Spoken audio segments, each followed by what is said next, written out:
आप लोग एक पल के लिए इमेजिन कीजिए एक ऐसी मीटिंग जिसमें अमेरिका समेत 9 देश एक ही टेबल पर बैठे हैं। एआई, सेमीकंडक्टर और क्रिटिकल मिनरल्स जैसी 21वीं सदी की सबसे कीमती चीजों पर दुनिया की सबसे बड़ी डील चल रही है।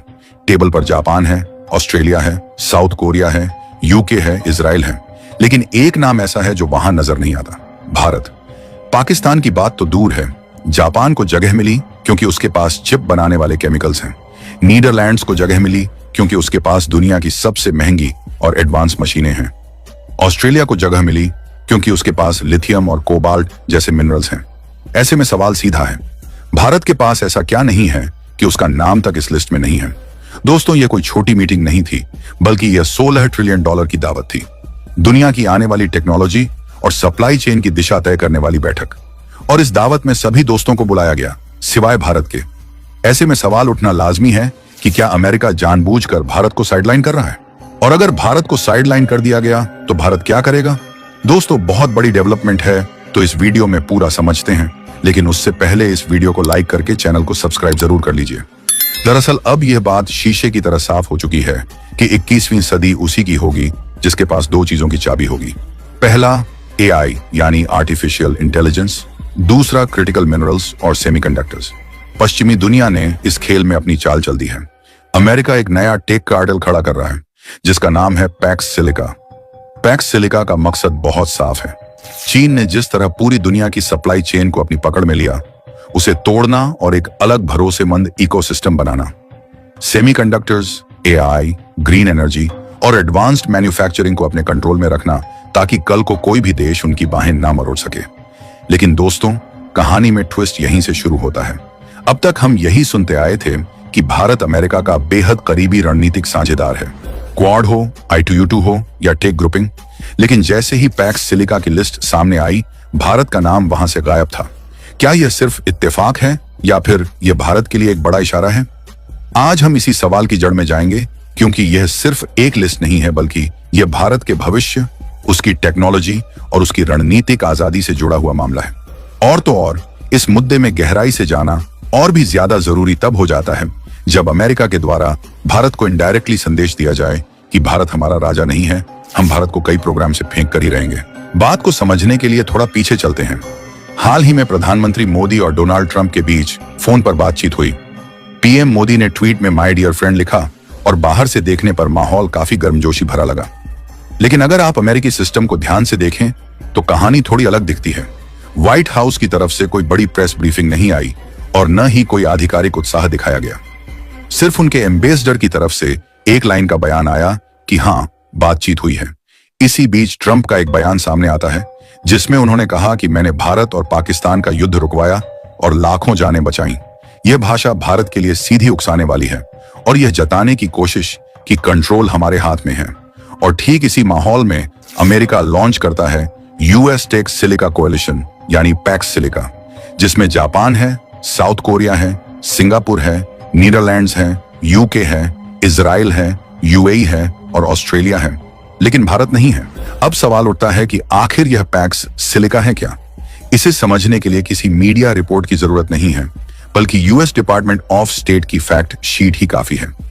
पैक्स एक लैटिन शब्द है जिसका मतलब होता है शांति और समृद्धि। जैसे पैक्स अमेरिका के दौर में अमेरिकी छत्र छाया में दुनिया आगे बढ़ी, वैसे ही अब पैक्स सिलिका का मतलब है सिलिकॉन चिप्स और एआई की छत्र छाया में दुनिया को चलाना।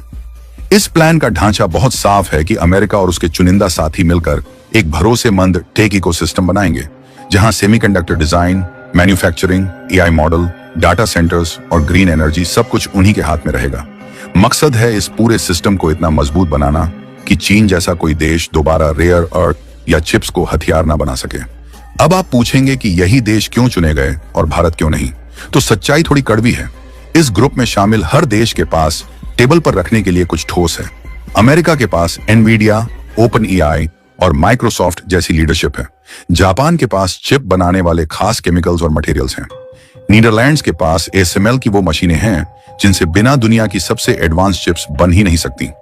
साउथ कोरिया के पास सैमसंग और एस हाइनिक्स जैसे दिग्गज हैं जो मैन्युफैक्चरिंग और पैकेजिंग के किंग माने जाते हैं।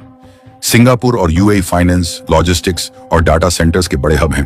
तो वहीं ऑस्ट्रेलिया के पास लिथियम, कोबाल्ट और निकल जैसे क्रिटिकल मिनरल्स का खजाना है। अब भारत की स्थिति क्या है?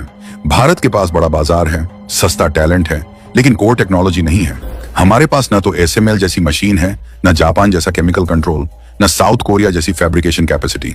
हमारी बड़ी कंपनियों ने दशकों तक इस सेक्टर में भारी रिसर्च नहीं की, जिससे नतीजा यह है कि आज हम इस गेम में प्रोड्यूसर नहीं बल्कि कंज्यूमर बनकर खड़े हैं। अमेरिका हमें एक बड़े बाजार के तौर पर देखता है। वह चाहता है कि हम उसका AI इस्तेमाल करें, डाटा दें, लाइसेंस फीस दें, लेकिन वह नहीं चाहता कि भारत अगला चीन बनकर खड़ा हो जाए। इसी वजह से जब असली मलाई बांटने की बारी आई तो भारत को टेबल से दूर रखा गया। यह ग्रुपिंग आने वाले 4 सालों में करीब $15.7 ट्रिलियन की वैल्यू ग्लोबल इकोनॉमी में जोड़ने का अनुमान रखती है। यह भारत की मौजूदा अर्थव्यवस्था से कई गुना ज्यादा है। अगर भारत इस सिस्टम से बाहर रहता है तो टेक्नोलॉजी, निवेश और स्टैंडर्ड तय करने की रेस में हम पीछे छूट सकते हैं। अब सवाल आता है कि क्या भारत के लिए अभी भी कोई उम्मीद बची है? सिल्वर लाइनिंग यह है कि पैक्स सिलिका को पूरी तरह बंद क्लब नहीं बताया गया है, इसे ओपन एंडेड रखा गया है। मतलब भविष्य में नए देशों को जोड़ा जा सकता है और पहले भी ऐसा हो चुका है। मिनरल सिक्योरिटी पार्टनरशिप में भारत को शुरुआत में नहीं रखा गया था, लेकिन बाद में शामिल किया गया। तो यह मुमकिन है कि अगर भारत अपनी कोर कैपेबिलिटी दिखा पाए तो उसे भी इस टेबल पर जगह मिल जाए। लेकिन अगर ऐसा नहीं हुआ तो क्या भारत हाथ पर हाथ रखकर बैठ जाएगा? बिल्कुल नहीं। भारत के पास दूसरे रास्ते भी हैं। पहला रास्ता ब्रिक्स का है, यानी रूस और चीन के साथ मिलकर एक पैरेलल टेक और मिनरल इकोसिस्टम खड़ा करना। दूसरा रास्ता फ्रांस जैसे देशों के साथ गहरी साझेदारी का है, जो अमेरिका के पूरी तरह पिछलग्गू नहीं है।